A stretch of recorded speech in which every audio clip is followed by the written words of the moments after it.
રાજકોटના લિંબાયત વિસ્તારમાં જન્મદિવસની ઉજવણીને અનોખા સેવાકીય અભિયાનનું સ્વરૂપ આપવામાં આવ્યું છે.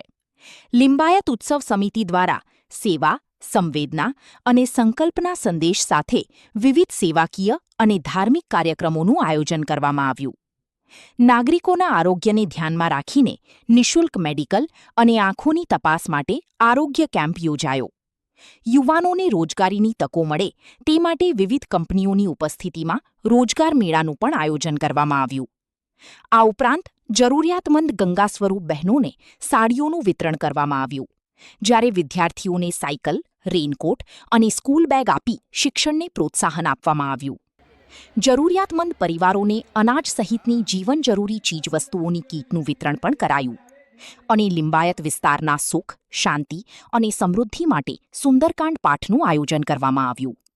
આ સમગ્ર આયોજન દ્વારા જન્મદિવસની ઉજવણીને માત્ર આનંદ પૂરતી સીમિત ન રાખી, પરંતુ સમાજ સેવા અને માનવતાના સંદેશ સાથે ઉજવવામાં આવી.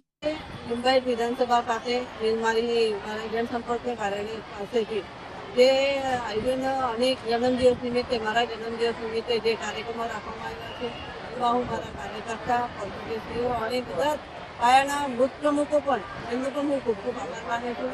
આ કાર્યક્રમમાં જેવી રીતે આપણી જે દીકરીઓ સ્કૂલની જે દીકરીઓ છે, જે પહેલો બીજો ક્રમાંક લાવેલા છે, એવી દીકરીઓને એ આગળ વધે, પ્રેરિત થાય અને એટલા માટે 51 દીકરીઓને સાયકલ વિતરણ કરવામાં આવ્યું છે, સ્કૂલ બેગનું વિતરણ કરવામાં આવ્યું છે, રેઇનકોટનું વિતરણ કરવામાં આવ્યું છે અને સાથે સાથે મેડિકલ કેમ્પ રાખવામાં આવ્યો છે અને સાથે સાથે ગુજરાત ગેસનું જે કનેક્શન 854 રૂપિયામાં મળે છે એની નવી સ્કીમ આવી છે. મારો એક ધ્યેય છે કે મારો વિધાનસભા વિસ્તાર બાટલા મુક્ત, સિલિન્ડર મુક્ત બને, એના માટે હું આ આગળ પ્રયાસને હાથ લઈ લીધેલો છે. બુક વાઇઝ અમે લઈ જવાના છે. તેનો શુભારંભ આજે મેં અહીંયા આ સ્થળેથી મારા કાર્યકર્તા દ્વારા કરવામાં આવ્યું છે.